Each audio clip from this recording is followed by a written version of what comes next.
listeners and spectators, so let's groove with the smooth operator.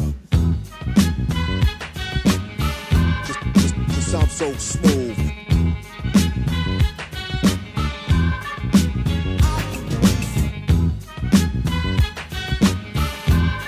This sounds so smooth.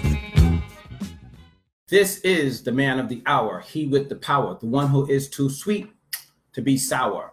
Your attorney at war, your attorney at law, Stephen G. James, and we are checking in with your hour of power and letting you know that you are going to get more of what you've been asking for. That's right, all the way nude, all the way in the raw, giving you what you've been asking me to give you. So hello, my good people, my friends from around the world. This is the Coast to Coast broadcast with your host with the most, Stephen G. James, just giving it to you live and direct. Sorry that we got a little bit of a late start, folks, but we just came back from Harlem up there with Bugsy, all right, your man from WBLS. And guess what, good people? Those of you who are here in the New York listening area, that would be Connecticut, New Jersey, and all around the tri-state New York City area. You got Miss Jackson, if you're nasty, Janet Jackson coming at you raw too, and live for a free show along with Daddy Yankee up in Harlem today. So holla if you hear me. Right after this show, I want you to make for the dough and get up there to NYC, the place to be for you and for me, up in Harlem, Harlem, New York City.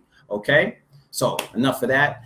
Told you about what's happening. We got the check-in. Who's on the check-in squad? We have Sabrina Lewis, Eva Mist, Renee Willis Mounty, Esteban R.I.P. Daniel, Rob Flexen for less. How you doing? How you doing? Angela Robinson checking in.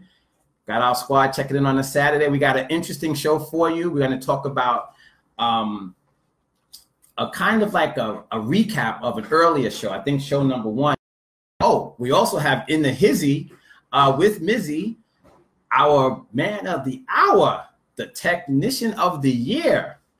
It's none other than the one, the only, LL Cool Joe, back by popular demand from his world tour. LL, holla at the ladies. Let them know you're here in the house. I don't know if you heard that, but L is in the back doing what he do, making it happen for you. So anywho, he'll be through and holla at you on the screen live and direct. He's just setting things up in the background, doing what he does.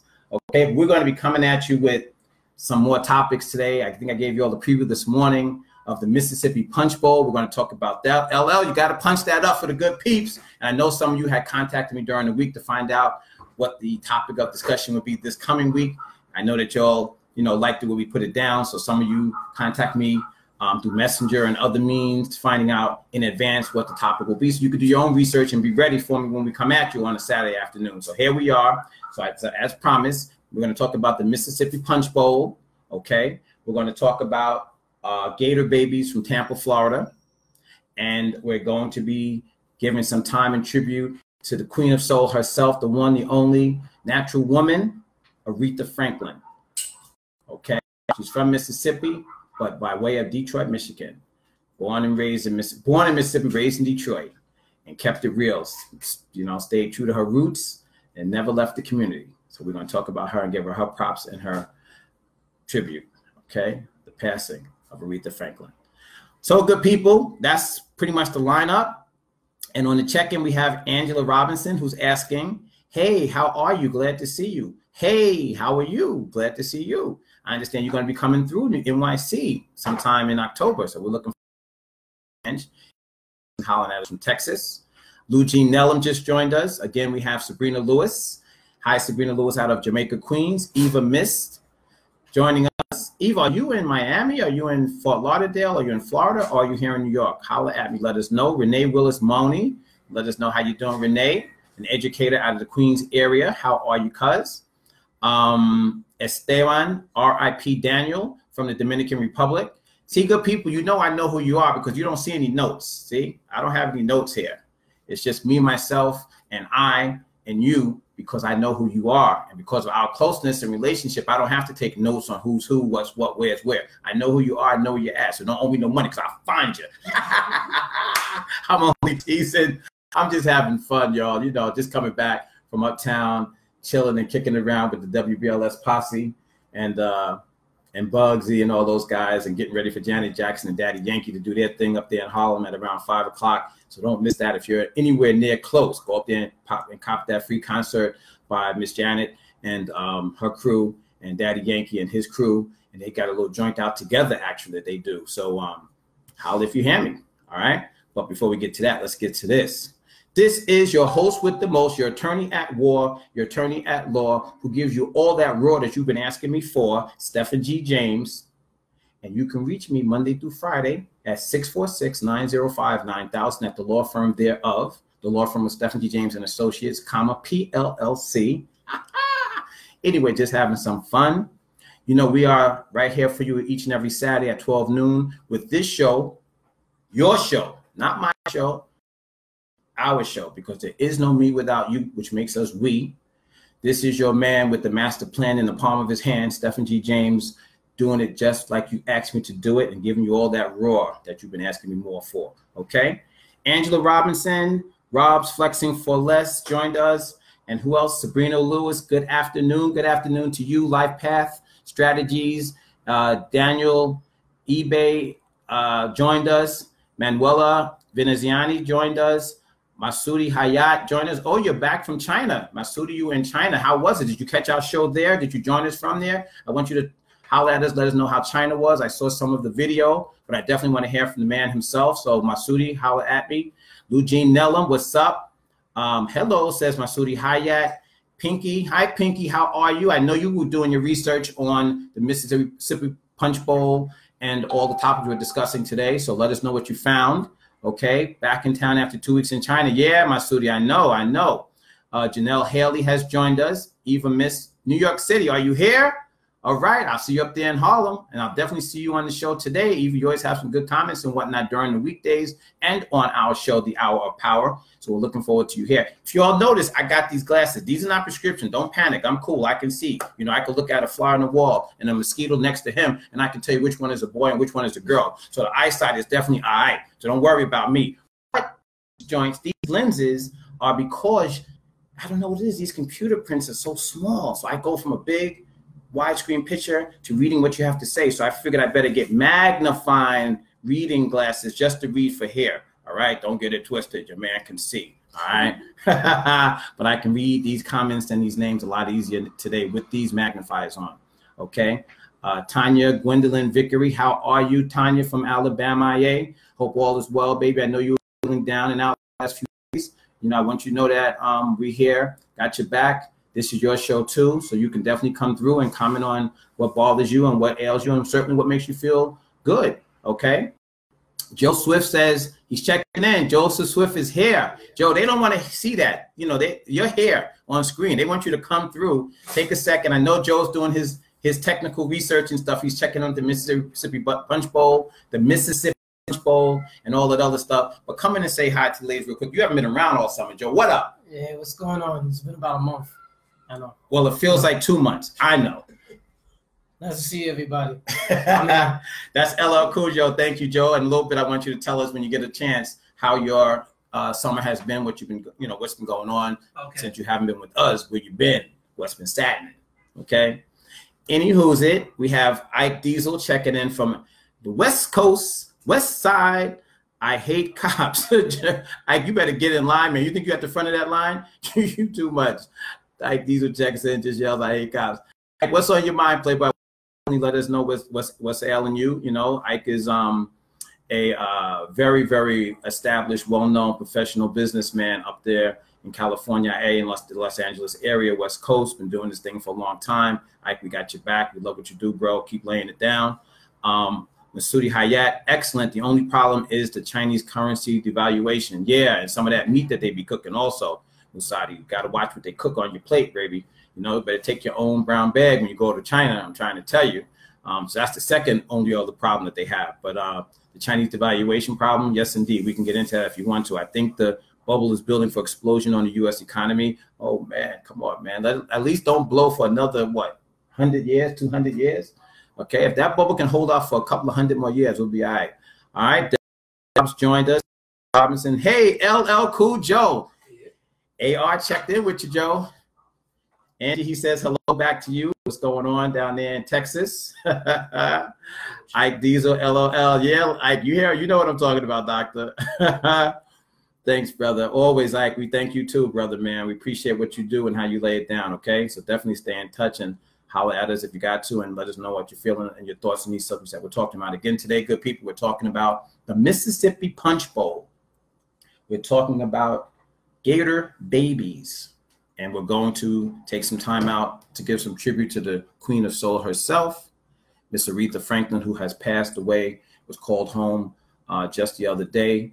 And we definitely want to recognize her contribution to the music game, right? Over 70 years in the hustle, or almost 70. She was discovered at the age of 14, 15, and her father, who was a preacher, a Baptist preacher in Detroit. She was discovered in his church at the age of 14, 15 by Atlantic Records.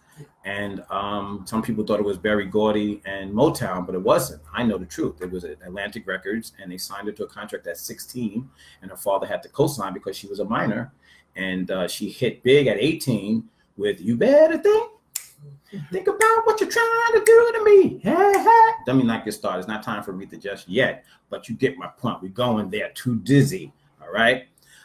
Joe, what do we have on the Mississippi Punch Bowl? And by the way, while Joe is punching that up, I want you guys to let us know what's on your mind. We are broadcasting live today from the Our World studios, and we definitely have a special guest coming in, especially when we do the segment on Aretha Franklin, someone who knows the music industry very well. She worked in broadcasting for a long time, worked at BLS and a couple of other radio stations. I'll let her tell it. But we have Miss Pauline Swift coming through later on in the show. So definitely save some of your programming, some of your questionings for her, because she has a lot of insight and a lot of intelligentsia to share with us today. So we got a chock full and chock packed program for you, okay? Like I said, this is how we do it here. This is your hour of power, and this is your show and our show, so we make it we. Because without you, there is no we, so we need you. And as long as you keep asking for it, we're going to keep bringing it. As I like to say, we give you to you more of that raw that you've been asking me for, okay? So this is your man of the hour, the one with the power, he who is too sweet to be sour. So come at your boy the way you know how to do, okay? Any questions from you to me? Let me hear from you. Mashonda Hall, how are you, Mashonda? Very nice to hear from you. Ike Diesel writes, Muscle Shoals. Who's that? I give up. You got me, Ike. Give me more details on that, okay? So, Joe, what do we have on the Mississippi Punch Bowl? Let's start with that topic. It was also called the Devil Punch Bowl.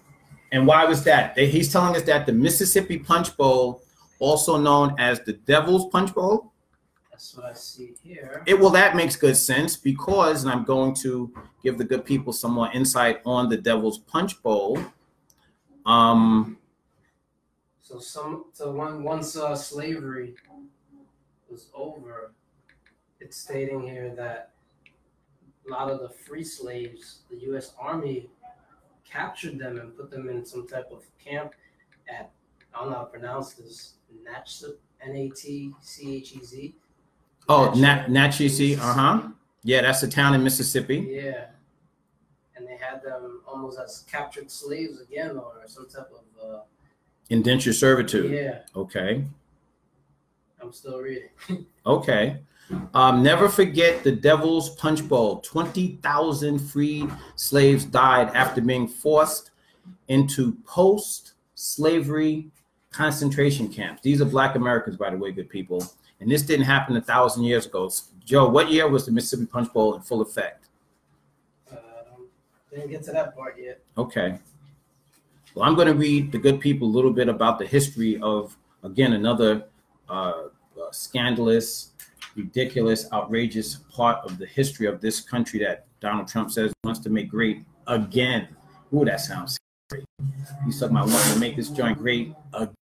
Well, this is all part of the past. And I think when you say again, that means you want to go back to what was. Am I wrong, Joe? You're correct. Never forget the Devil's Punch Bowl. 20,000 freed slaves died after being forced into post-slavery concentration camps. History has always made concentration camps to be synonymous with the atrocities of Nazi Germany, and that is true. But America has its own dirty secrets about the use of concentration camps. Those camps were located in Natchez, Mississippi, and were used to corral freed slaves during and after the American Civil War. As slaves were being emancipated from the plantations, so this is right after the inception of the colonies as we now know them, okay? This is after the Civil War, where supposedly the North fought the South to free slaves. That's the myth they want you to believe, but this is the truth. As slaves were being emancipated from the plantations, their route to freedom usually took them in the vicinity of the Union Army forces. Can you good people tell me, who were the Union Army forces? Was that the North or was that the South? Well, we know, I'll give you a hint. There's only one of two sides. There's North and there's South. There was the Union soldiers and there was the Confederacy. And I'll give you another hint. The Confederacy were in the South. The most notorious of the several concentration camps that were established was located in Natchez, Mississippi.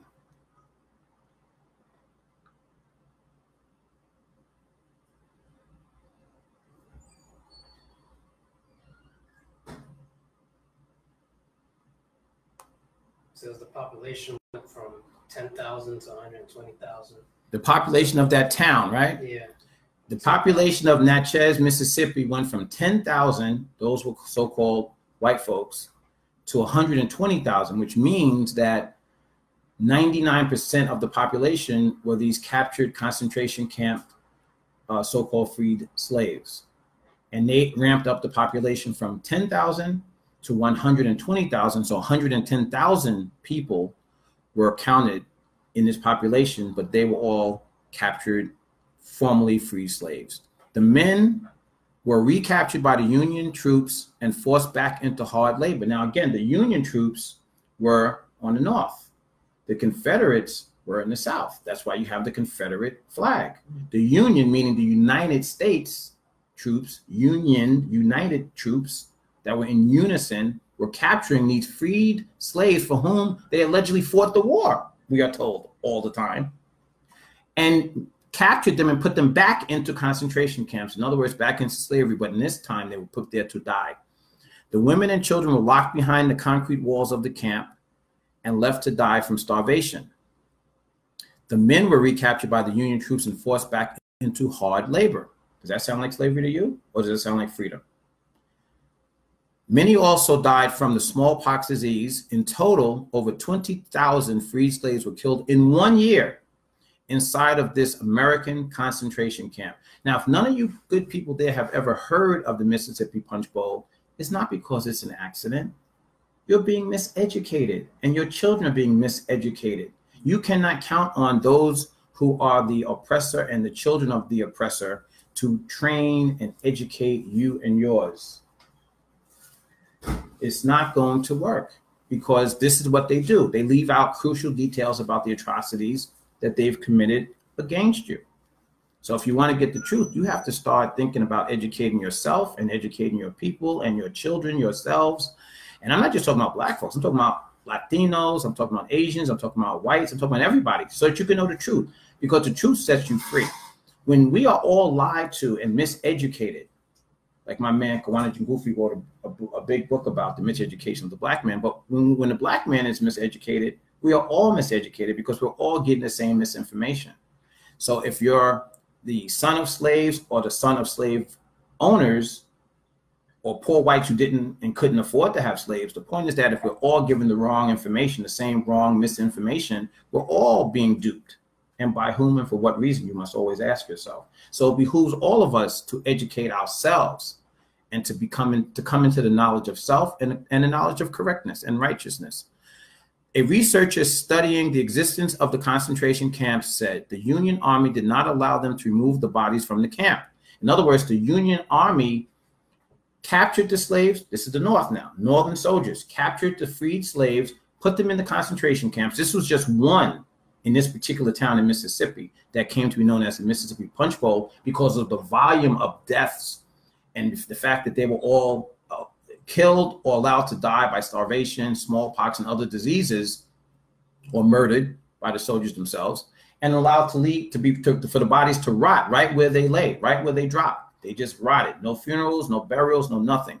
So that whole area, which was a 20,000 square feet area, became known as the Devil's Punch Bowl because the punch, if you know anything about punch, is filled with different fruit and things that float on top. Well, the floating fruit on top in this case were the dead bodies of so-called freed slaves, and they were put there by Union Northern soldiers. The Union Army did not allow them, meaning the other slaves and the other inhabitants of these concentration camps, to remove the bodies from the camp. They just gave them shovels and said, bury them where they drop. In other words, wherever these people died, the Union soldiers threw shovels at the remaining living people, women and children, and told them, bury them if you want to, wherever they're at. So that is what became the Punch Bowl. The camp was called the Devil's Punch Bowl because of the way the area is shaped and because of how these bodies were found. The camp was located at the bottom of a cavernous pit with trees located on the bluffs above. So if you can picture that, it was almost like a punch bowl or bowl, and the bodies would fall down into the ground at the base of the camp, which was located at the base of this bowl, and then around it, and it was not by accident it was designed this way, it was so that they can control and corral and keep the people from escaping. So around it, around the lip, if you will, of this cavernous enclosure were trees and vegetation. And that's where the soldiers would hang out and hide and shoot those folks who attempted to escape. Today, the bluffs, those known as bluffs, are known for the wild peach groves, but the locals will not eat any of the fruit because some are aware of what has fertilized the trees, those dead bodies. And we're talking again over 20,000 dead bodies. One researcher has noted that skeletal remains still to this day, 2018, still wash up when the area becomes flooded by the Mississippi River. Even when America tries to bury its racist ways, we must force America to acknowledge what has occurred and not shy away from the truth. You've heard that here a million times. I always talk about tell the truth. Let's never forget all the free slaves that died in American concentration camps at the Devil's Punch Bowl. And I urge you good people to do your research, do your homework, and pass the word on. This is where you're going to get it raw. This is where you're going to get the information that you're not going to get anywhere else. This is where you come to talk about issues and topics and concerns that everybody else is not talking about. Everybody's talking about the Mueller investigation. Everybody's talking about the trial of Donald Trump's campaign director. Everybody's talking about Donald Trump and his girlfriend or his wife or one of his many girlfriends or one of his many ex-wives. We're not going to talk about that here because we don't, you can get that on CNN, NBC, ABC, whatever. But if you want to get knowledge that you're not getting anywhere else and knowledge that are fact-based that you can cross-check, then you come here to the Hour of Power, to your show, to the international worldwide broadcast that is heard around the world, where we talk to, we talk about, we talk with, and we talk to you. And we speak for you, and you speak for us, because this is a round table in the family. Okay? So the Hour of Power is your show where you come to learn. Joe, anything to add about the Devil's Punch Bowl or the Mississippi Punch Bowl? Yeah, from a young person's perspective, that was never taught to me in school. Can you guys hear Joe? I don't think so. He's across the room. Come on over here, Joe, and tell us from a young person's perspective, and then I'm going to talk to some of the comments. From a young person's perspective, that was never taught to me in school. Joe, you're in this business. Come on now, act like you know how to get on screen. Yeah, that was never taught to me in school, high school, college, or any level of school. The Punch Bowl, all I know it from is from football. When I hear about the Punch Bowl. Oh, you're talking about the Punch Bowl games? Yeah. Yeah, but you're not talking about this one. You're not talking about the Mississippi Punch Bowl, are you? That's the only thing I know. Oh, the word okay. Punch Bowl. Okay. Well, I know about Punch Bowl from a Punch Bowl, which is what. Yeah, that and like the football. The football concept. Yeah. Oh, the bowl games. I didn't know it comes from I gotcha. No, that all originates, like many of our football terms originate out of the racist history of this country. Like the Chiefs and stuff like that. That's correct. And the Gators, which we'll talk about also. Yeah. In Florida, the Florida Gators. Next time you see them doing this season coming up, you'll forever know what that stood for and what it comes from and where it's ugly history. We'll get to that in a minute. But in the meantime, as Joe is saying, he didn't really realize as a young man growing up, he never was taught any of this. And the only thing he knew about a punch bowl was a punch bowl play in football. Well, the punch bowl, when we're not talking football, and this predates football, I'm sure this was right after the Civil War, so there was no NFL, and this predates probably even mint julep and punch that they had in the South. This goes all the way back to the formation of this country, and when those who held racist beliefs felt that they no longer had a use for Black Americans and other people of color, they simply shipped them off to die, which is the purpose of a concentration camp. Concentration camps, as we all know, from the Third Reich, the Second Reich, which took place, the Second Reich, which took place in Africa before the Third Reich. That was the practice run of the Germans against Africans, which I also spoke about, and we'll revisit that sometime down the line, was concentration camps. And we all know that concentration camps are not universities and colleges. They serve only one purpose, and that's the extermination of a people. So when this country, after the Civil War, decided that they no longer needed or had a use for freed slaves, and before they discovered the prison system, or what we now call the prison industrial complex, which is a business system to make money on the blacks of people of color, particularly Black people, but all people of color. But before that was ingeniously invented, they felt they had no use. And when they had no use, they decided to concentration camp them, exterminate them. Hence, places like Natchez, Mississippi, and the Mississippi Punch Bowl were invented. And the execution of these camps was brought about by Union and Confederate soldiers, but the Confederacy lost the war. You've heard that, right?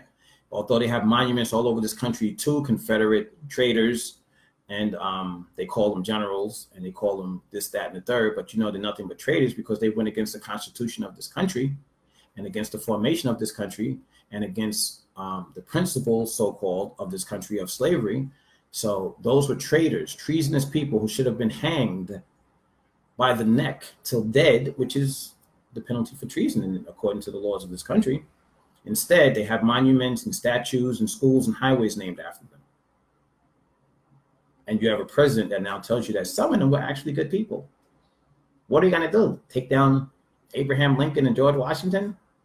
Next, I think he says something wise like that, like he often does, say what wise, wisdom-based things. But the point I make is that this country has a history of racism, and it still has a current racist problem. And it was founded on those racist principles. And a lot of the terms and a lot of the expressions that are used today, if you only knew their history, you would not use them. I would like someone to give me the genealogy of the word picnic. All right, just think about that. Pick, nick, pick, nick, pick a nigga, pick a nigga, pick nigga, pick niggas, pick niggas, pick niggas. Oh my God, do your research. And then when you come back, you can tell me if you think I know anything about what I'm talking about. Okay, this is your attorney at war, your attorney at law, Stephen G. James, the man with the master plan in the palm of his hand, because knowledge is power. And why do I say attorney at war, LL Cool Joe? You know, people ask me, why do you say attorney at war? Because good people, if you understand where you're at and what you're in now, and Joe knows this well, and Pauline Swift will talk about this later on in the program when she comes on as our special guest today. But if you understood where we were at, you are actually in a war. You're in a war on many, many levels. You're in a war intellectually. You're in a war socially. You're in a war mentally. Look at what the children, I'm talking about under 30s, are being exposed to as normal now. You know, look at the crap that they have to endure as entertainment on these video programs and these music videos, all this stuff that they're inundated with. Listen to the language. Look at how they address each other now in casual talk. You know, they use fighting words. In my day, the words that they use casually were considered fighting words. You know, you say something about somebody's dignity, their mom, their whatever. But here, they just casually say these things in general conversation. I'm always surprised, even though I've heard it a zillion times at this point. it still hits me over the head like a sledgehammer each time, like it was the first time. That's how ingrained it is in me that you just don't address another human being in such ways. But these young people now are sensitized to all of this. So they use language that is so demeaning and so culturally devastating and so devoid of respect for self and for anyone else as casual conversation. So we're at war, for sure. It's just a matter of you recognizing it. Okay, we're in a financial war. You know, 2% of the world's wealthiest people control 98% of the world's wealth. So you got 98% of the world fighting over 2% of the wealth. Not everybody struggles to get by in this world. Most people do, but not everybody. And there's a reason for that. That is not by accident. That plan was hatched back during the Nixon administration in a smoky, dark, smoke-filled room with some fat cats smoking those fat stogie cigars who decided that too much prosperity wasn't good for their bottom line. And the first thing they had to do was to dumb down the mentality, the psychology of the electorate, of the public. So what they do? It was Nixon, who was president at the time, when they mandated that nobody should have a greater than third grade level reading ability and education. That's why on average now, 35% of the population is completely illiterate, meaning they graduate from high school or near to graduating from high school with an inability to functionally read. And if you can't read, you can't function in society. That'll keep you broke. And then the other 65 or so percent are held down because financially they're always in a trauma. They're always struggling. You know, how many people do you know out there who are doing extremely well? And the few people that we hear about doing extremely well are usually our entertainers, sports figures, people that are, you know, untouchable in that sense. But the majority of us, the day-to-day Joe, no pun intended, the day-to-day Poe, you know, are just trying to do it from paycheck to paycheck, limb to limb, pillar to post, robbing Peter to pay Paul, borrowing from John to pay Jill. Why is that? Is that an accident? Is that how it was meant to be? Is that how this great, so-called great nation was designed to be? No. This was something that was put in place about 50 years ago. And it was a master plan, and it's still being executed. Don't be a victim of it. So yeah, this is your attorney at war, Stephen G. James, giving it to you raw of what you need and what you asked me for. So do we have any more input? Pinky says, sad, 20,000 free slaves were killed. Camp 102 that was known to flood 1890s. That's correct. Give us more, Pinky. You had a big update and a heads up about this topic. So you had about a week to get on this. So I know you got to give us more than that. Sheila Jenkins writes, good morning. Good morning, Sheila, back at you. Ike Diesel, Jeff Sessions, Triple K ties. He's your attorney general. Don't put me in that basket, Ike. I feel like Jeff Sessions needs to go before Trump goes.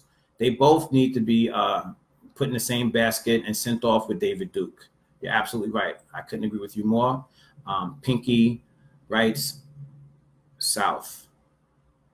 Mohammed Hussein has joined us. Hi, Mohammed Hussein. I'm only going to ask you folks to write full sentences so that I can, you know, read them out to the people and we know what you're saying. If you write one-word sentences, we won't really understand what your thought is and we can't discuss it or comment on it. I know we have some very intelligent people out there who have good ideas and want to express themselves on these topics that we're discussing, but you got to make full sentences and full thoughts and ideas so we can discuss them, okay? I know you know what you're saying, but make it clear to us, okay? Praise God. Same thing could be happening to the Mexican families. Damari Ruiz. Hi, Damari. She's checking in from the Dominican Republic. So we have a Dominican Republic check-in. Very good. Bring it back. You are mad. Come again has joined us. Ike Diesel. I'm Jewish. We went through the same thing in Europe. We bounced back, then made us strong. They made us stronger. The oppression has made the black man stronger, intelligent and stronger. Adversity made our culture strong. True, so true. But here is my question, Ike, not to you necessarily, but since we're talking, it's out there. I want to put it out there for everyone. Why is it that we must continue to reinvent the wheel, or must continue to go around and around and around again with the same oppressions and the same obstacles? You know, when it serves the purpose of the few that are in power, that 1 or 2%, they say, oh no, we are all one. We're all Americans. You know, we're all fighting for the same cause. We're all, you know, when it serves their purposes, when it affects them, then we are one. But why is it that when everything seems to be hunky-dory, why do we have to still deal with oppression, racism, unfairness, unfair employment practices? Why are women discriminated against still at this late hour in 2018? Why are they paid 70 cents on the dollar to a man? You know, why is Black unemployment 10 times that of white unemployment right now in America? Why? If we're all one and we're all fighting for the same causes, all pulling together, then why aren't we all benefiting together? Holla at your boy. Let me know your answer. Not just to you, Ike, but I like how you put the question. But I definitely want to get some answers to what I'm saying too. So keep them coming, yo. You all keep coming in with those. Naomi Ines has joined us. Hi, Nene. How are you? David Fisher has joined us. Ike Diesel. The Republicans and Democrats were hard on the Black men in the 80s and 90s too. Our government is a dismal failure. Amen. And I can tell you more decades than just the 80s and 90s, but I know what you're saying. Most recently, they've been hard on the Black man from the time we came to these shores, and they haven't eased up yet. In fact, it's probably harder now than it has ever been, because people are more desperate as a group now. Those that are in power are more threatened now. And when they get threatened, it becomes harder on everybody tenfold. So yes, Ike, you are so right. Esteban, rest in peace, Daniel. Deep. Yeah, man, we try to go into that deep water, Esteban, because, you know, you don't need, and no one needs us to sugarcoat stuff. You know, you don't need us to tell you lies. You don't need us to tell you what you want to hear or tell you how you want it to be. We tell you like it is. In fact, that's one of our slogans here at the Hour of Power, where we tell it like it is. And I'll tell people, by the way, your main man, your man with the master plan, the man of the hour, he who is too sweet to be sour, Stephen G. James, attorney at war, who gives you all of that stuff that you asked me for, is available to speak publicly. Anywhere that there is oxygen, I shall go. Anywhere on the planet, and that includes the United States of America with 3 Ks in it. I will go anywhere on the planet to give it to you raw and tell you like it is. So if any of you have church groups, organizations, political organizations, book clubs, any type of gathering or meeting place that you have, and you need a speaker who's going to lay it out raw and tell you what you need to hear, let me holler at your peeps.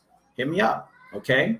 Hit me up. You know how to reach Barbara, 646-905-9000, 646-905-9000. You can call Barbara or Nora, 646-905-9000, 646-905-9000, and speak to them. They'll set up any sort of speaking engagements you guys want to have me at your organizational meetings or your church group, or speak before an assembly at your school, wherever.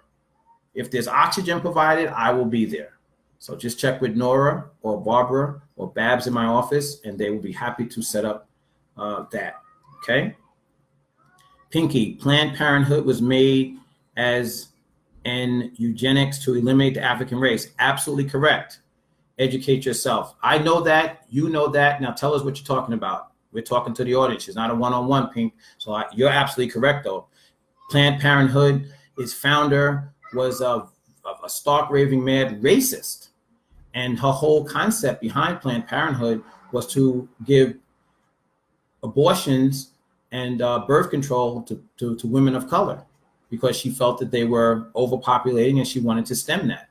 But give us more. You brought up the subject. That is not our subject for today, but we're willing to talk about it. So give us more about that, okay? Esteban, R.I.P. Daniel, 98% of the world fighting over 2% of the world's wealth. Crazy. Yes, indeed, but that is the facts.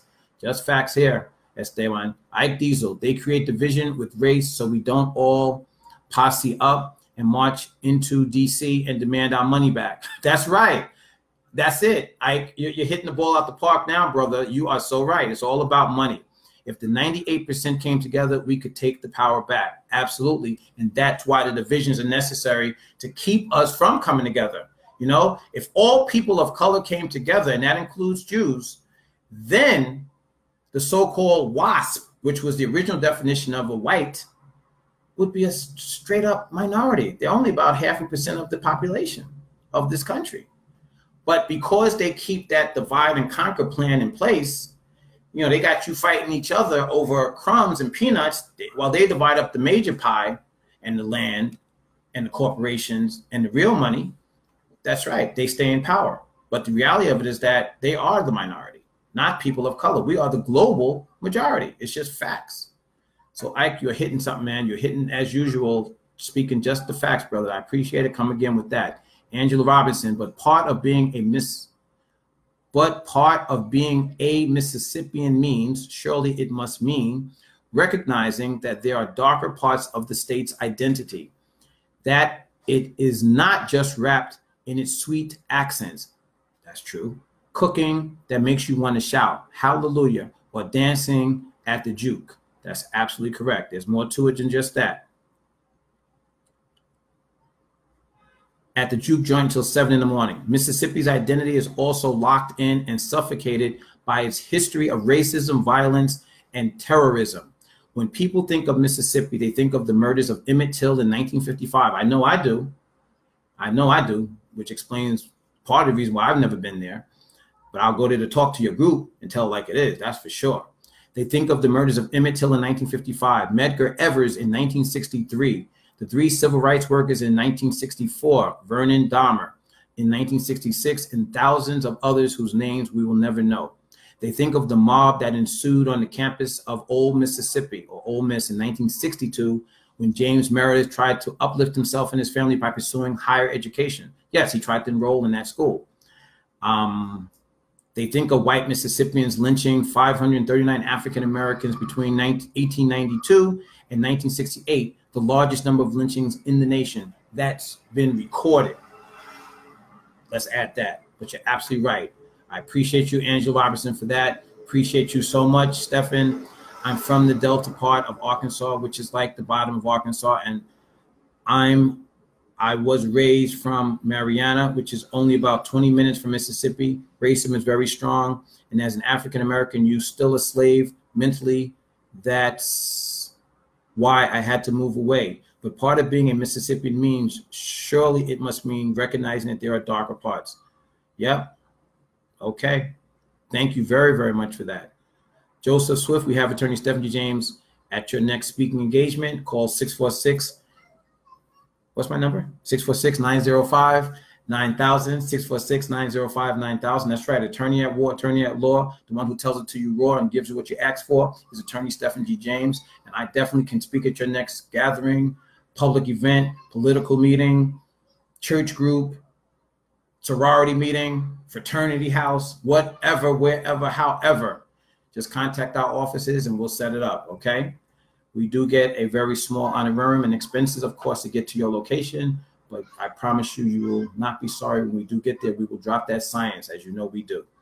Shub Singh, lovely buddy. Thank you, bro. Shub is checking in from India. Okay, I appreciate that because we know that in India, it's now 11:15 p.m. So Shub, I appreciate you, man. Thank you so much. Shub Singh checking in from India. Shub, what part of India are you in? Are you in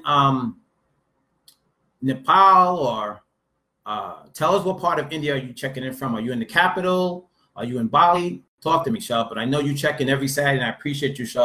From India, we have people checking in from Brazil. We have people checking in from the Dominican Republic. We have people checking in from South America, Venezuela, Colombia.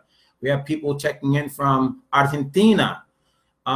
Folks checking in from the continent of Africa, from Nigeria, Ghana, the Congo.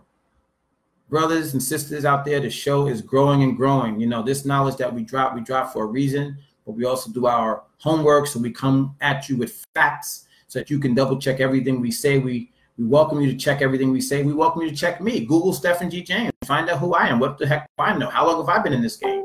Okay. So I urge and admonish everyone to check everything I say and check me out.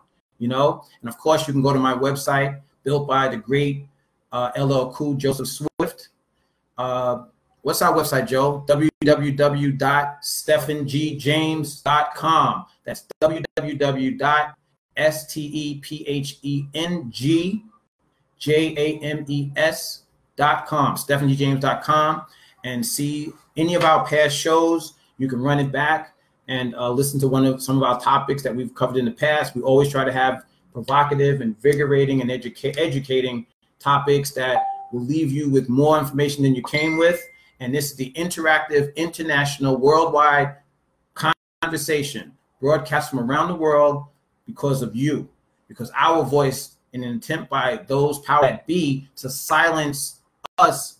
And I mean by us, I mean the good people of the world, the fair-minded people of the world who realize that this world is not about the 2%, it's not about the 1%, it's not about, you know, whose dress did Donald Trump look under last week and what did she decide she's going to do about it. That's not what this world is about. This world is about you and me. We are the majority of this world, and we care about the issues that affect our lives day to day, what our children are being exposed to. One day soon, I'm going to come at you all with the topic of these vaccinations that they're giving our children in the 7th grades now, okay, and in high school, junior high and high school. These vaccinations, there's been some studies out there that suggest these vaccinations are not needed. I know when I was in the 7th grade, I didn't have them. All of a sudden, we can't get past the 7th grade without these things. What's in the vaccinations? What's in the vaccines? Why is there such a push? Is it big pharma behind it? You know, we're gonna delve into those things. This is the type of stuff we talk about. Why isn't CNN talking about these things? Why isn't MSNBC? Why are they spending all this time on Stormy Daniels? I mean, you know, Stormy is cool and whatnot, but I mean, I've heard enough. Go ahead and bust his chops already and get your money and get out the way so we can get back to real news, stuff that affects all of us. That doesn't affect us. We already know who Donald Trump is and is all about.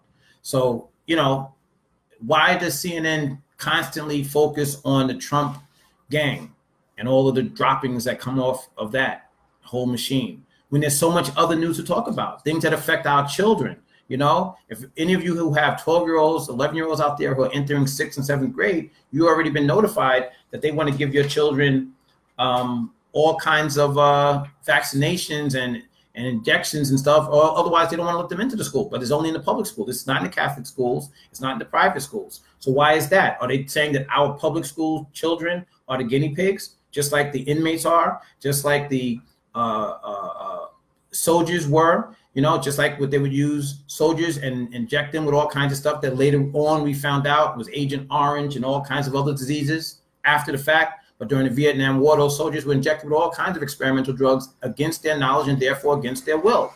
So what is this all about? If you know the history of this country, if you know things like the Tuskegee experiment, Joe, punch up real quick the Tuskegee experiment. One day I'm going to talk about that as well. But I want you guys to hear a little about the Tuskegee experiment, and you'll know what kind of government you have, that you can't put nothing past them, that they're willing to and can do anything. They're capable of anything. If you know anything about, like I said, the Mississippi Punch Bowl, some may say, oh, that was post-Civil War, that was back during slavery, bloody. Okay, then let's punch up Tuskegee experiment, Joe. Did we hear anything about that yet? You got anything, brother? That was in Tuskegee, Alabama. Study of untreated syphilis. Yes. In the males, the black males. Yes. Now let me tell you, Joe is punching. Let me tell you guys what it is to let you know what kind of country you live in and what kind of government you have, just in case you think that I'm just talking out of my hat and I'm saying that you should be suspicious of all these viruses and vaccinations and inoculations they want to give to children, just like they gave to inmates, just like they gave to servicemen. Okay, from 1932 to 1970, the United States Public Health Service, that's the federal government, conducted a non-therapeutic experiment involving over 400, guess who, black male sharecroppers and university students from the ages of 17 to 25. The Tuskegee study had nothing to do with treatment.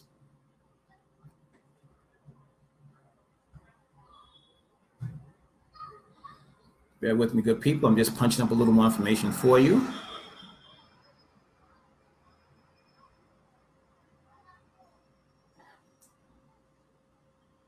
What a terrible story. I don't mean terrible in the sense that the book was bad, but in the sense that I can't believe it actually happened. This is what a book reviewer said.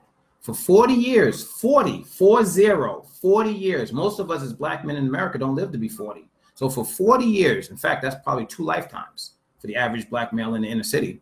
For 40 years, black men with syphilis in Alabama were part of an experiment in which they were seen by doctors but not treated for the disease.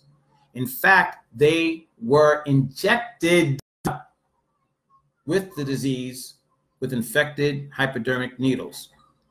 Even after penicillin became widely available as a treatment for syphilis, the worst part of the entire thing, no one ever told these men that they had the disease.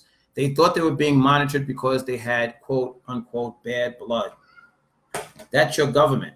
And guess what? Not only did they inject these 4,000 or so men, but of course, you know that syphilis is and always has been a sexually transmitted disease when it's not injected into you in a hypodermic needle. So therefore, these men were free to roust about with females and infect them because it's transmitted sexually by sexual contact, whether that be sexual intercourse, kissing, etc. So these men were now infected with this disease, not treated, not told that they were infected. Therefore, they didn't take the precautions that would be necessary if you know you have an infection that is transmitted by blood and by sexual activity. And they were infecting the women that they came in contact with, and perhaps in other men as well. This is your government. What year was this, Judge? Judge. LL Cool Joe, 1940s? It's 1932 to 1972. 1932 to 1972. That's in our lifetime. Most of us listening. We're alive during this time period. A 40-year period. Could you imagine? And I would like you guys out there, not just LL Cool Joe and me to do all the work, but I'd like you guys tell us what are some of the symptoms of advanced syphilis infection. I know it results in blindness. I know it results in mental illness. Mad, you can lose your hearing. Of course, you can infect other people. It can definitely ultimately result in death. But there's a lot of other catastrophes and things, manifestations that'll happen to you before death that are absolute, and it's a completely painful and devastating disease. You slowly deteriorate from the sexual organs on up. And this was done intentionally by your government. It's called the Tuskegee experiment.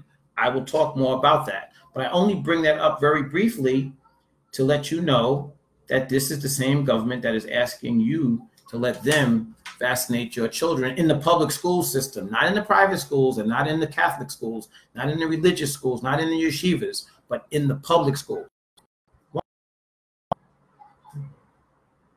Okay? You heard it here, coming at you raw. Your man of war, attorney at law, Stephen Jiggerman James. Holla back if you hear me.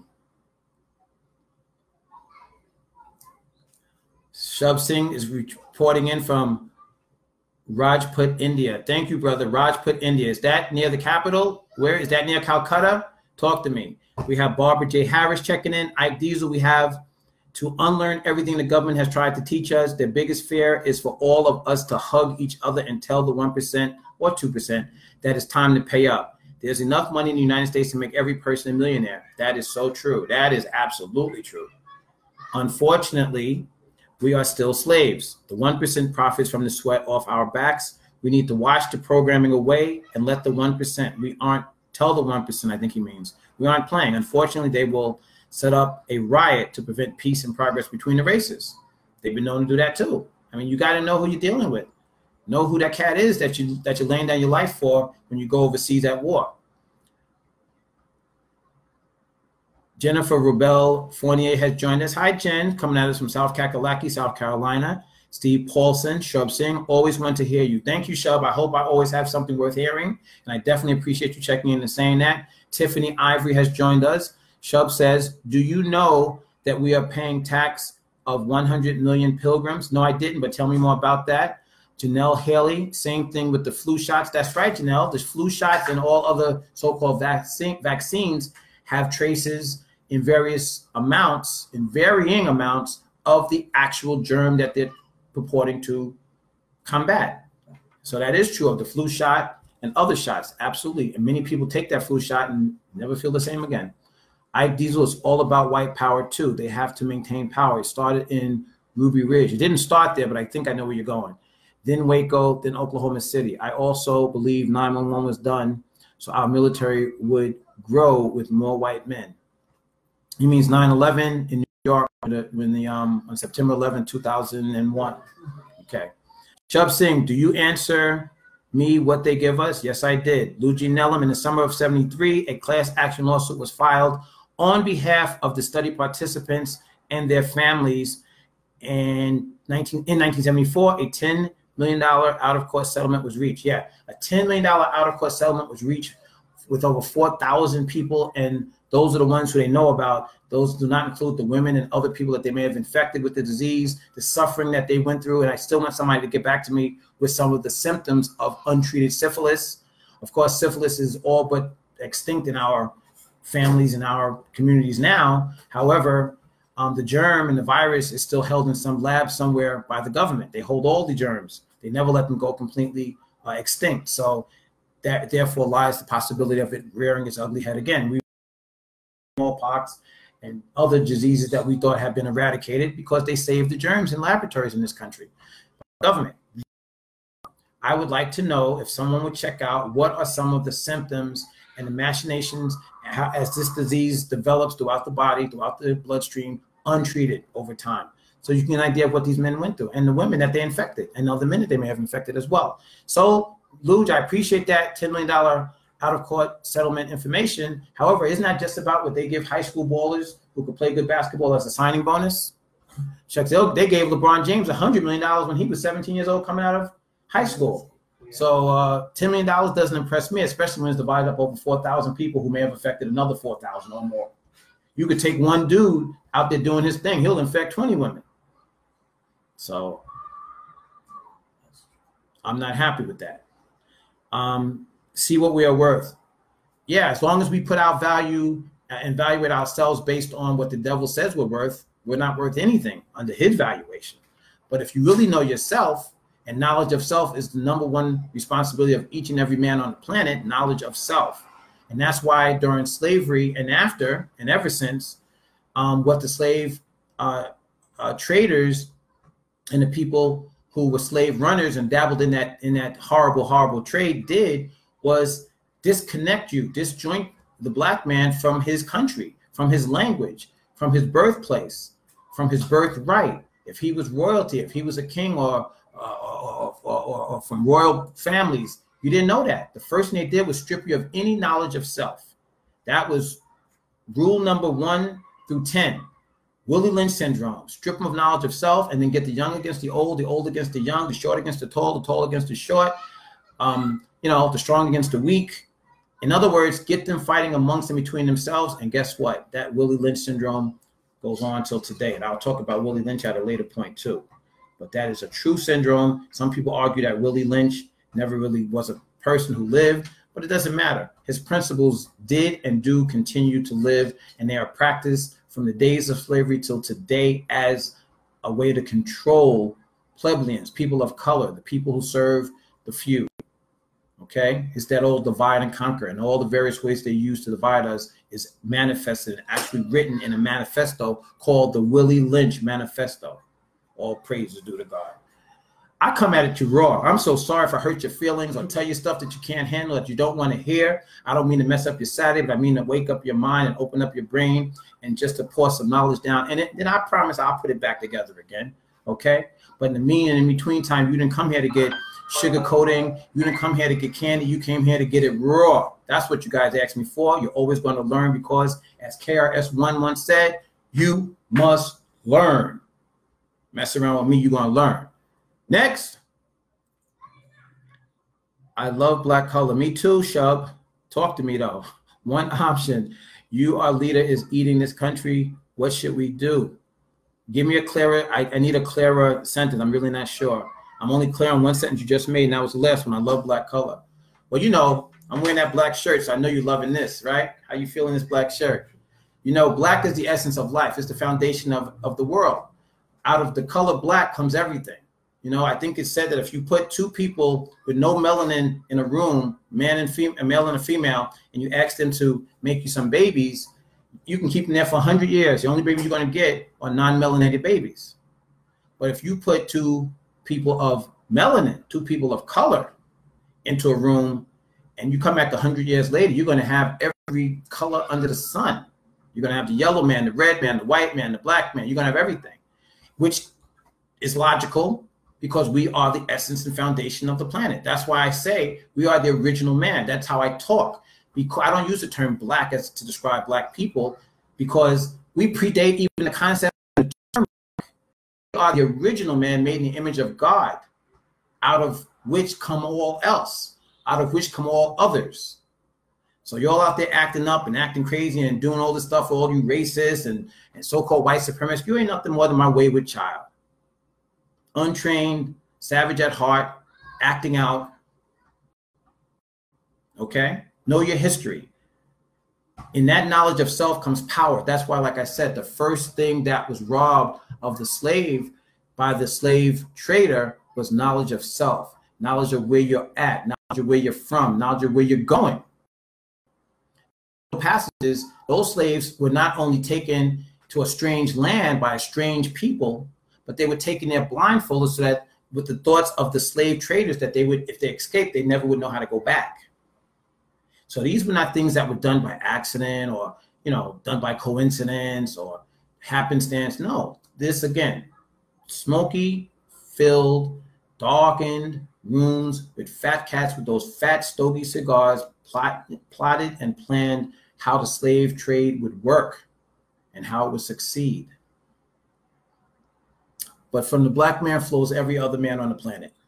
There's no question about that. When archaeologists, biologists, anthropologists, sociologists, when they want to do the study of the origin of man, they do not go to the caves of Europe because they already know that man and life did not begin in the caves of Europe. They go to the continent of Africa. And then the most recent find of the oldest living sign of a human being was found, of course, in Africa. It was a female. And she, they said, had the bone structure and the bones was 780 million years old. And guess what, folks? She didn't invent herself. She wasn't God. She had parents. She had aunts and uncles. She had grandparents.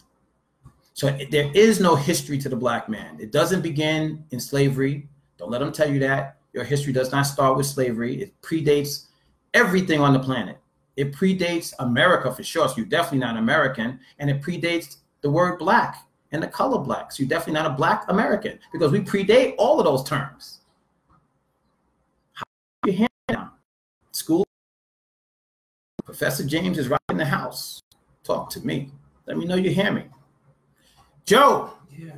So what are some of the symptoms of syphilis? 1 second. And what happens if it's untreated? People may experience painless ulcers. Painless ulcers. Sores, vaginal slimy discharge from the vaginal entrance.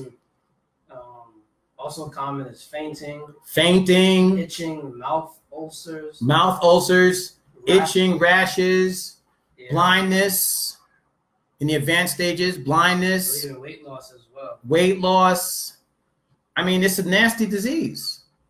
You know, syphilis, gonorrhea, chlamydia, all those things are terrible. Now, could you imagine somebody intentionally injecting your 12-year-old child with that and then not telling you anything about it and then not treating them? And then as they grow and go through all of the machinations and effects of this horrible, horrible injected bacterial disease, and they're suffering, and because they don't know what it is or that they even have a disease, they're carrying on sexually with, you know, with others and infecting them too. The government did that from 1932 to 1972. That we know about.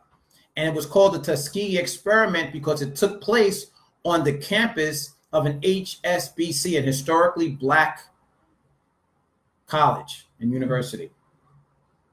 Okay? HSBC, Tuskegee Institute. Remember the Tuskegee Airmen?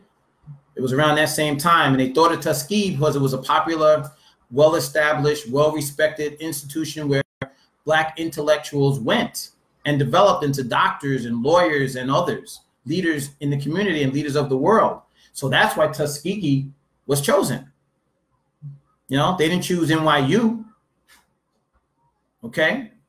They didn't choose CCNY. They chose Tuskegee for a reason, because it was too much power coming out of that university at the time. So they went to Tuskegee, pretended to be doing some sort of a experiment, but on blood, and that something was positive. It was supposed to be a placebo. And for 40 years, now that's not 4, that's 40, 40, F-O-R-T-Y. For 40 years, they conducted this, which means, you know, a generation is only 20 years. So that's 2 generations. So the first guys that they infected went on to maybe become grandparents or died and infected women and other people that they came in sexual contact with. And it didn't have to be through sexual intercourse, because as Joe just read to us, you had discharge from the orifices. You had discharge from the eyes, discharge from the nose, females, discharge from the vaginal area, so, and from the ears. So any body who came in contact with those bodily fluids from that discharge could in fact absorb the virus, the bacteria, into their bloodstream. So if you touched it with your naked hand, that could be absorbed into your bloodstream through your pores in your hand. So it's not only through sexual contact that this disease was transmitted. It's a sexually transmitted disease, yes. But when you don't know you have it and you go through the advanced stages of the disease to where you have it coming out of your nose, your eyes, your ears, your penis, your vagina, anybody can touch the liquid that is discharged and become infected. And this went on for 40 years. And this is just one experiment at one institution on black folks that we know about. Okay? 2 generations, 4 decades, 40 years. You trust these folks if you want to. You go unquestioned to those ovens if you want to. You believe that they're not capable of doing this if you want to. I just give you facts. I know their history.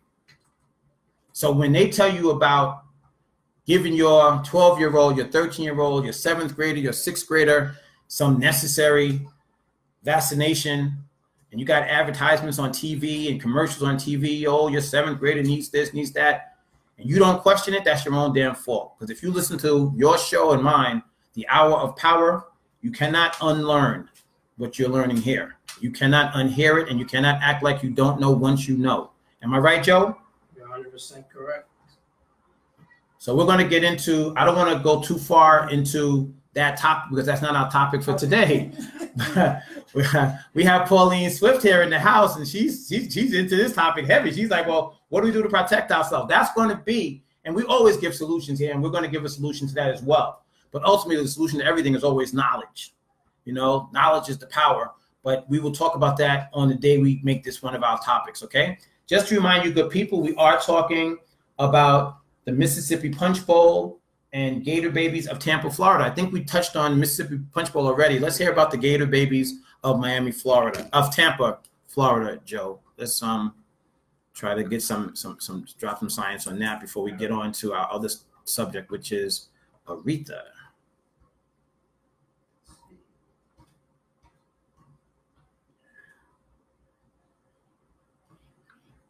Gator Babies of Tampa, Florida.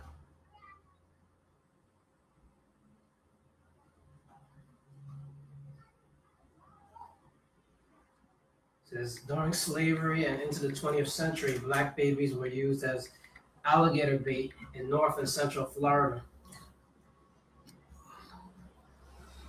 Okay. You heard it right? You heard it right. Black babies used as alligator bait in Florida.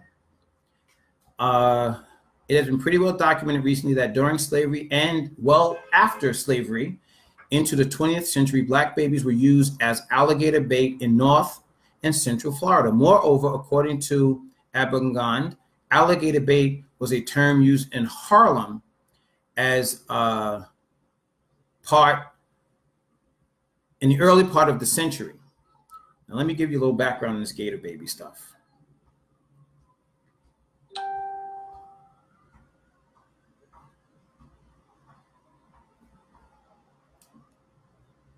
Can you guys see that?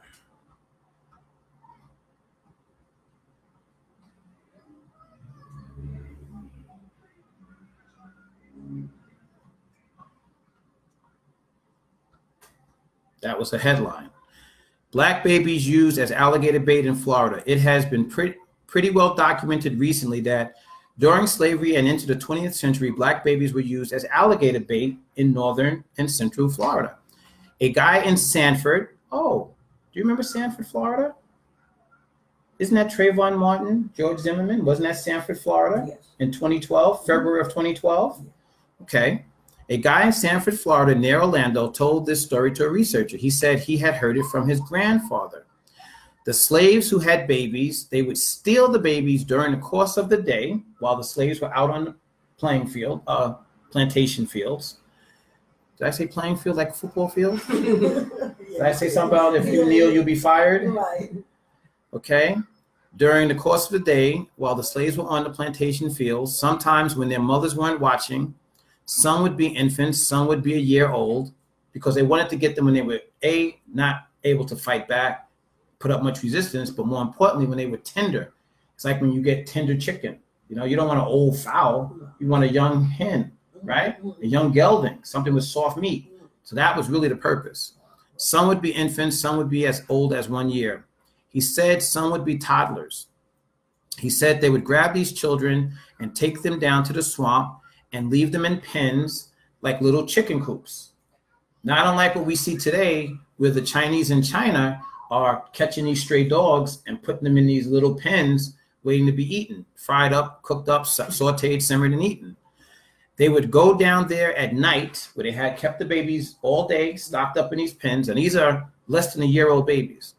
Take the babies and tie them up, put a rope around their neck and around their torso so they would be nice and snug and wouldn't be able to get loose. And they would tie it very, very tight. And the babies would be screaming. What they were doing would help them chum the water, which means it would stir the water around and draw attention to the babies.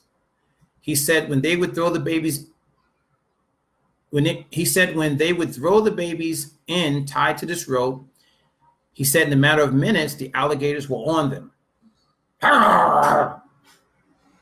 getting at these babies. And that would in turn give the alligator hunter or hunters a chance to capture and kill the alligator and then sell the alligator for its skin and for suits and shoes, bags, handbags for women, etc., and make profit.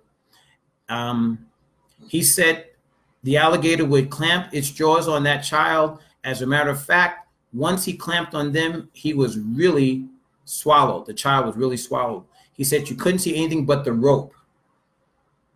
So once the alligator came up above surface and clamped his jaws around the child, they would pretty much swallow him in one fell swoop because they were so small. It wasn't like they were taking down a large animal where they toss and turn and try to rip them apart and twist them around to drown them. That's how they typically kill their prey.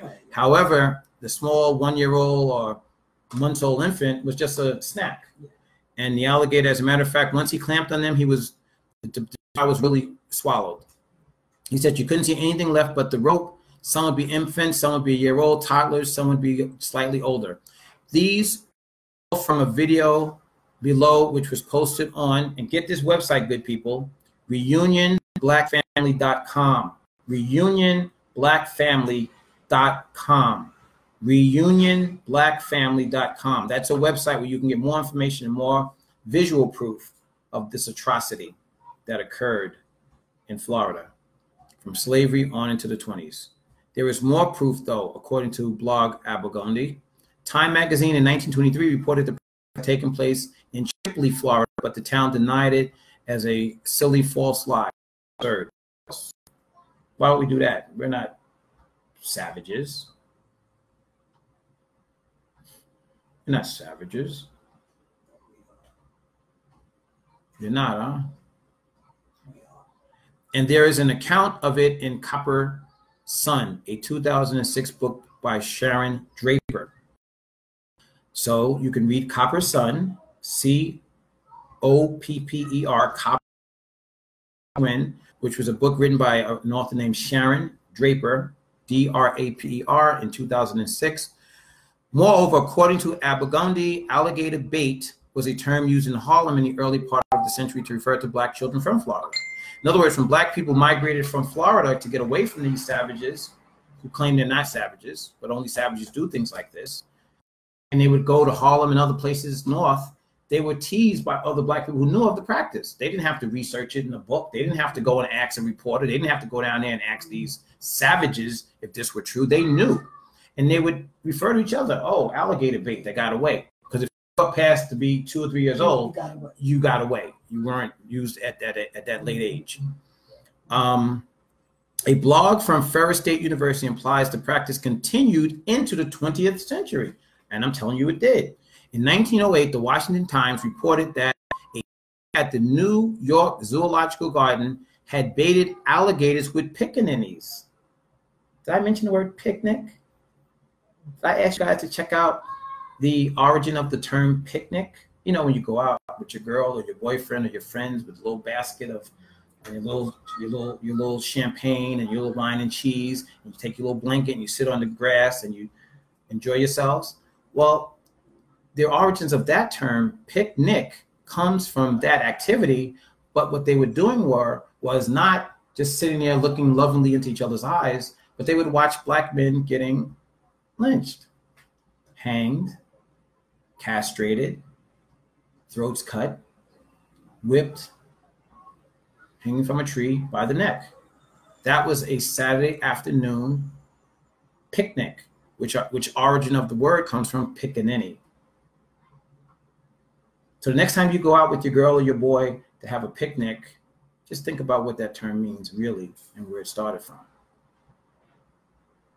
Buon provecho. Alligators with pickaninnies. And on September 21st, 1923, during my grandmother's lifetime and grandfather's, the Oakland Tribune reported pickaninny bait lures ferocious gator to death and mother gets her baby back in perfect condition and $2. Can you guys see that article?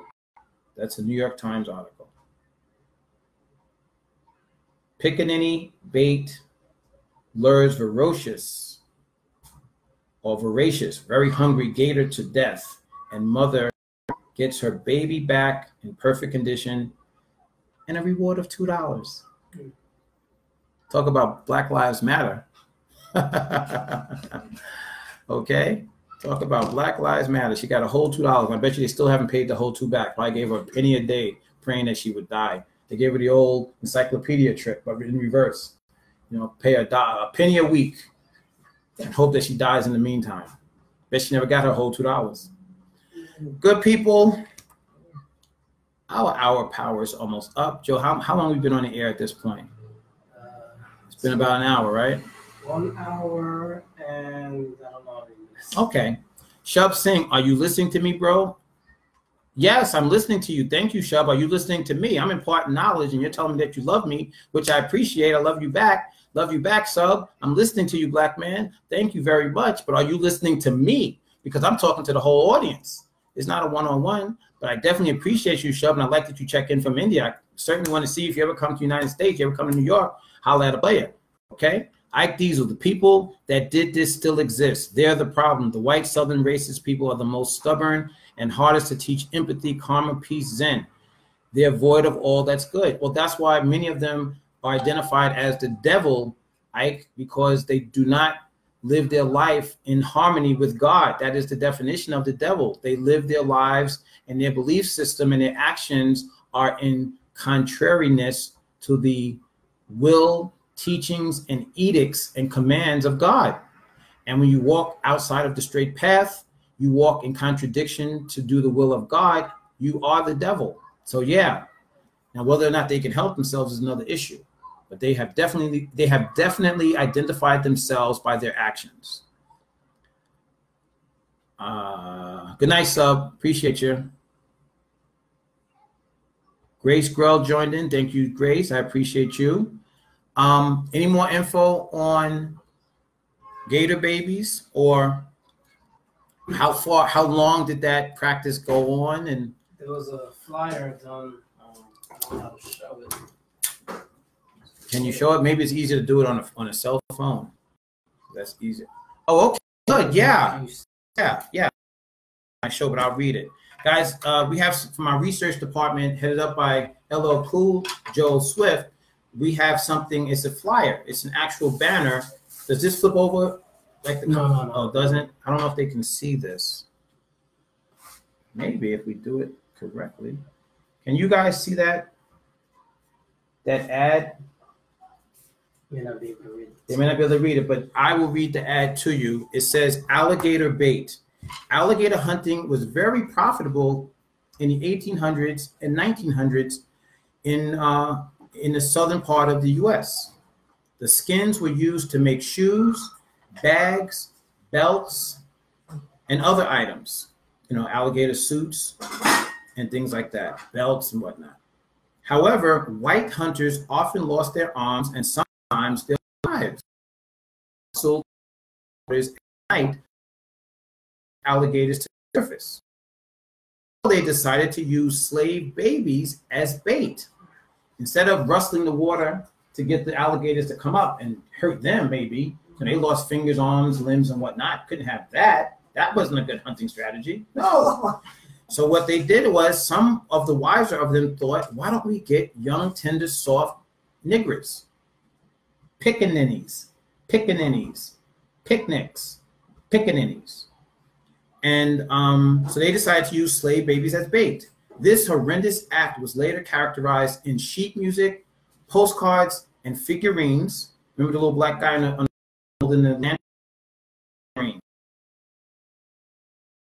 with little babies in the mouths of alligators.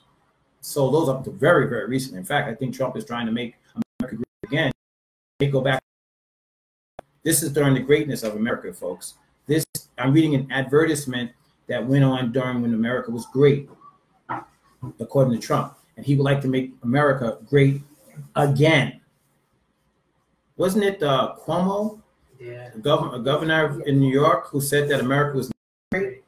He was telling the truth. Well, if this is what he was talking about, I can't argue with him at all. What's his name? Andrew Cuomo, the mayor, the governor in New York, said that America was never great in response to Donald Trump's Make America Great Again campaign. But as a politician, you spin it a different well, I'm going to spin it the right way now. I'm going to tell the truth about it. If this is America and it's greatest because this is what he wants to go back to, he being small d, small j, small t, wants to go back to this America, I agree with Andrew. This is not greatness. This is murderous. And he wants to make America murderous again, as if it ever left. Some people argue that some of these massive murders, killings by the police that go unchecked, unpunished, even unquestioned in many instances, is just an extension of the KKK and what they would do with the Night Riders. But I digress. Who are the Night Riders? I'm sorry. I'm gonna let you. It's not Kit and Caboodle. It's not Kit. Night Riders is not Kit and Caboodle. My off-air folks here reminding me that not everybody knows these terms. Night Riders were a branch of the Ku Klux Klan who, when commissioned, would go out and get a black person if they perceived that there was some slight to a white person, whether it be a woman, somebody whistled at her, they claimed, or stole something, or sassed. That was the term. Sassed somebody. They would go out basically to render some level of retribution. And they would go out at night and pull typically black males, but they would take whoever they found and string them up and kill them. Castration was a popular ornament to that. Oh, so this is not like the Night Riders show. No, this has nothing to do with Kit and Caboodle. Wasn't that Kit was the car and Caboodle was the driver? Yeah. No, this is not Kit and Caboodle. This is the real deal, Holyfield, terrorism, native-born American terrorists, born and bred, the people that the Dylan Roos of the world envy, and the people that Donald Trump once said, some of them are not bad people at all. Some of them are actually great people. That's what we're talking about, those Night Riders. This predates television. This was television for them. Going out at night, they would sleep all day just so they would be energized and ready for that night ride. Okay? And this is what they're talking about when they say, let's make America great again. Cold words. This horrendous act was later characterized in sheet music, postcards, and figurines. Years later, a candy manufacturer of black licorice. Remember licorice, guys? Well, they had licorice drop. Licorice was that long, sugary, nasty candy that led to a lot of diabetes. I feel like a preacher now. Help me now. Help me. Gotta step back and kiss myself. But they would make it those long licorice candy. They still have those? Okay. Well, they had licorice drops as well. And here's the thing. This is why you must learn, as KRS-One often said, and I always tell you, you will learn here. You have no choice. You tune into here, you're going to learn. Licorice candy, some genius amongst the savages thought of, why don't we make licorice drops patterned after gator babies? So in the form of little black slave babies, they made licorice candies, imprinted like babies. And that's what people would eat as licorice drops. So if you ever heard of licorice drops, that's where it got its origins, from the gator babies. And you all now know what that term is all about. Years later, a candy manufacturer of black licorice drops created a distasteful advertisement that featured a hungry-looking alligator leering at a bug-eyed black baby. The ad read, a dainty little morsel. For decades, this didn't run for 5 minutes, one time, 1 week, 1 month, 1 year in one small town.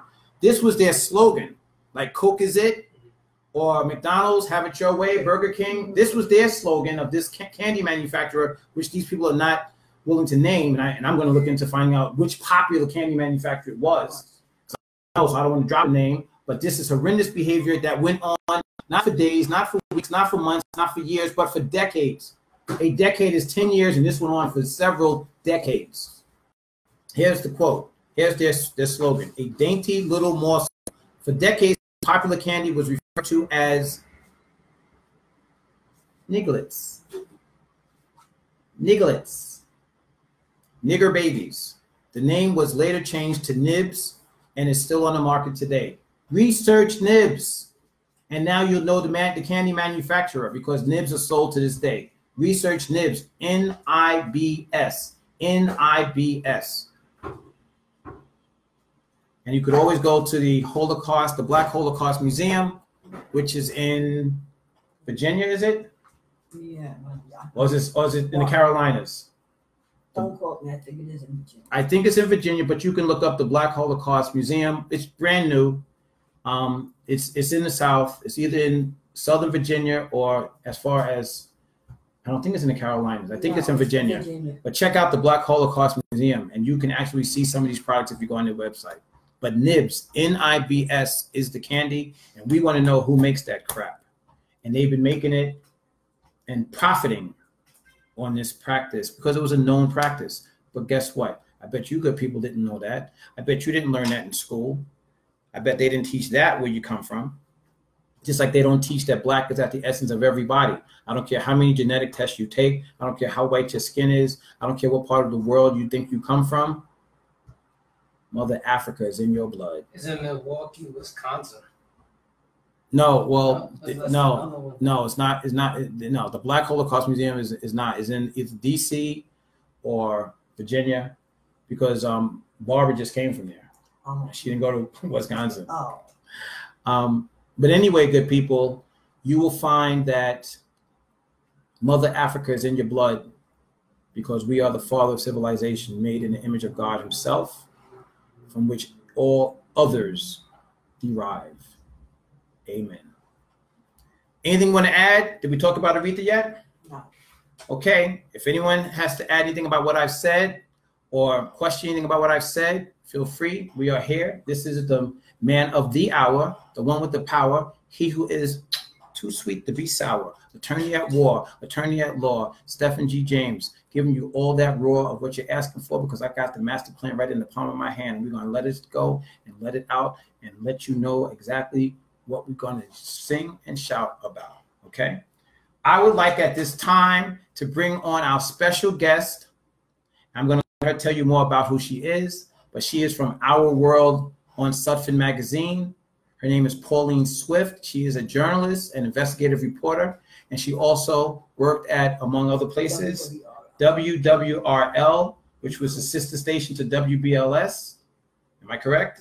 Oh, what? That's my mistake for the decade? Oh, LIB is the sister station. WLIB, I'm thinking, okay, WWRL was an independent, separate station based in Queens, in Woodside, Queens. Okay. I was hanging out with Bugsy and those dudes from BLS this morning, and I'm going over there up in Harlem. They wanted me to tell you that. They know you guys are listening, but the ones who are in the tri-state, New York, New Jersey, Connecticut area, we have Janet, Miss Jackson, If You're Nasty. So we have Miss Janet Jackson performing live today, free concert up there at the Harlem Day Festivals, 125th Street, Lenox Avenue area. So go up there after this show if you can. Special guest with her is going to be none other than the Puerto Rican superstar, reggaeton man himself, Daddy Yankee. So Daddy and Miss Jackson have a duet out that dropped yesterday. So they're burning up the charts. They have some work that they've done together. They're going to be performing that song together. Plus, of course, each in their own right are superstars. 5 o'clock. Get up there. You know, I told them, don't you do it until I can get back. You know, and your main man with the master plan is going to be in the house too. So that's reason enough to bounce up there. If Miss Janet can't lure you, can't get you up there. If Daddy Yankee can't get you up there, certainly attorney at law, attorney at war, the one who gives you all that you ask for, attorney Stephen G. James, will be there in the house as well. And my main man Bugsy from WBLS will be rocking the house, you know, cutting and scratching and making it happen. Okay, so I'd like to introduce without further delay the lovely lady, the first lady of Our World on Sudfin, is Pauline Swift. Pauline, come on in and say something to the good people. Good afternoon, everybody. I'm Pauline Swift from Our World Magazine and Our World on Sudfin News. I was so saddened this week when I heard about Aretha Franklin passing, but I have something good to say. She has 4 children, and she left $8 million. So this is one of the first times that we can say a Black person has died as a celebrity, besides Michael Jackson and Prince, and they are rich. And they didn't have to get together and put together a GoFundMe for her funeral. So that is wonderful. I love it. I'm going to miss her greatly. A wonderful performer, a wonderful singer. She's done a lot for the civil rights movement years and years ago. She was somebody to be admired. As a Black woman myself, I loved Aretha Franklin. She was my idol, a great performer. One of the things that people do not realize, she had a great spirit. She was a very kind and thoughtful person. Wherever she could lead a hand, she would. And that's one of the things that I will miss about her, is she always tried to help and pull up and make a difference. And she really has. As I said, I was very shocked to realize that she had 4 sons, and they are well taken care of, because so many times in entertainment, years have gone by, so many entertainers have passed away and do not have any money for their funerals. And it's been like, something that is expected. But today, thank God, the new entertainers of today are making millions of dollars, and they are able to invest their money in different categories, so that later on in life, if they're still not performing, they still have other things that they can fall back on. Okay, so I am, always around with Our World Media interviewing entertainers. And that's one of my pet peeves. I love their life stories. A friend of mine has passed away as well a couple of weeks ago, Eugene Pitt of the Jive Five, who also was a long time in the field of entertainment, about 50 years, going all the way back to doo-wop, the doo-wop days. And we're losing our stars. We're losing real music. We're losing the that produced music that you was able to hold on to your boyfriend with or your husband with, or music that would calm your soul. So in reference to Aretha Franklin and her family, I would like, please have my sympathies, but please keep the music going. If any of her children, which I know some of her children are in the music field, but please keep the music going because we need it. Pauline Swift for Our World News and Our World Magazine. Thank you very much. Back to Mr. Man of the Hour? Yeah, man. Mr. He with the power? Yes, I can't even say it myself. Mr. He was too sweet to be sour? The made man? My favorite attorney. The professional? My favorite attorney and one of my sponsors, Mr. What is your name again? Stephen G. James. Ask me again, I'll tell you the same. All right, there you go. There you go. Thank you, lovely Pauline Swift and Our World Magazine. This is the first lady of Our World Magazine, dropping science as she always does. We haven't had her on the show for a while. I thank her for that. And as speaking to the issue of Miss Aretha Franklin, the first lady and the queen of soul, we definitely send our condolences out to her family, her children, and her friends, her close friends who are mourning her loss. The whole world is. If you saw any of the news a couple of days back, every news channel spent the entire day paying respect to this woman's fantastic career, which spanned over 56 years. I think I told you guys earlier that she was singing gospel music in her father, who was a preacher in Detroit, in his church. And at the age of 16, he had to co-sign with her a music record deal that she had with Atlantic Records.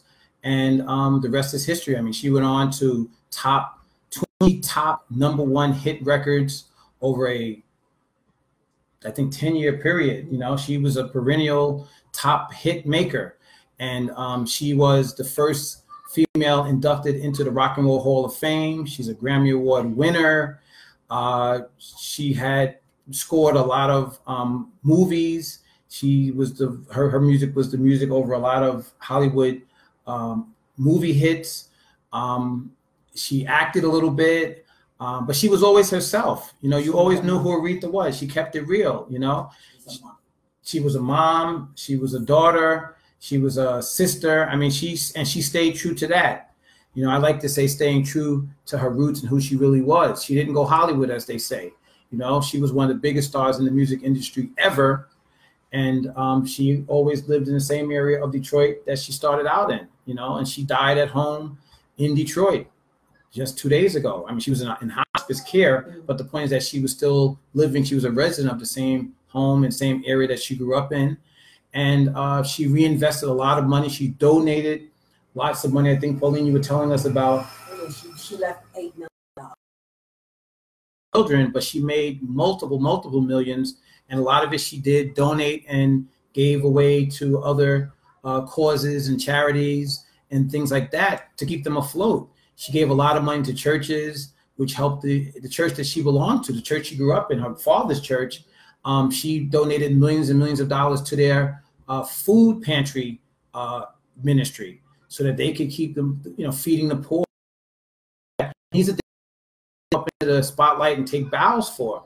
But those of us who knew her and knew her good works and knew her deeds knew that she was true to the word of being a giver and a supporter of God. And she gave a lot back, but she was also wise with her money. I think Pauline mentioned earlier that she's one of the few artists that we can say who lived and passed on and left a legacy that her children can really do something with. A lot of times they either wear or drive everything they own.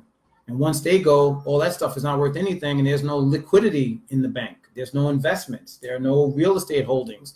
And a lot of times they owe money to the IRS, to other people. They have, maybe even some shifty doctors or lawyers or managers or, professional types in their lives who then make claims on their estate, but she didn't have that. I believe she died with the will. Yes, she did. Okay. And I talked about that a couple of shows ago, and you guys can go back to show, I think, number 5, where I talk about the importance of having a will, and that you can never be too young or too poor to have a will, because you have assets that you may not even realize are assets. But if you die without a will, also known as intestate, then you create a problem for your offspring, your children, because they don't know what you wanted. So now you leave it up to them to fight over it and up to a court to interpret it. And many times that fighting and interpretation through the courts will lead to the exhausting, right? To the exhaustion of the money as well. Mm-hmm. If you fight long enough, you can run through $8 million real fast, especially if everybody has a lawyer. So I'm glad she avoided that for her estate and for her legacy and for her children. And that discourse that Pauline is saying that can break up families in terms of the survivors fighting and having falling out over that money. So that didn't happen. She left the will. Everybody knows where they stood, and praise God that there was a legacy to leave, which is a tribute to how smart she was and how she handled her business. And some may say, well, dag, if she was a star for 56 years, what's $8 million? No, she lived her life and she donated a lot of money. She gave a lot of money away. I guess she felt that her children didn't need $100 million, that they could make a start, a very good start, a bigger one than she ever had, dividing up that 8 into, I think there's 4 children. Four boys. So $2 million a piece is a nice little chunk to get started. But it wasn't because that's all she could have left them or that her money was depleting and that's all she had. She handled her money very carefully, and I'm sure that was set aside specifically for them while she was using other things for donations and supporting various causes and institutions as well as her own lifestyle. Praise be to God. So we just wanted to point that out about Aretha Franklin. She had a number of hits, as I said. A lot of them were number 1 hits, over 20 of them. And she was a star from the day she was discovered until the day she died. All praise is due to God. Okay, so if anybody has anything to add about the First Lady of Soul, yes. The Queen of Soul, please do so. Who else is checking in?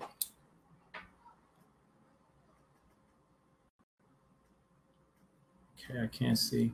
Anyhow, at this point, it's how long have you been on the air, Joe? 1 hour, 40 minutes. Okay, well, we've given as much nourishment as they can probably handle for today. We don't want to overwhelm you and have you all, flustered and confused and your head all messed up with all this information dropping on you. You don't make it up there to Harlem to see Janet Jackson and me rocking and rolling with Daddy Yankee and dancing and prancing and singing and blinging. So I won't hit you with any more of that scientific knowledge that I'm known for. But I will tell you this, good people, any and everything that you hear, you have the means and the ability to check everything. Everything I talked about, you see, I fact check myself. I step back and fact check myself.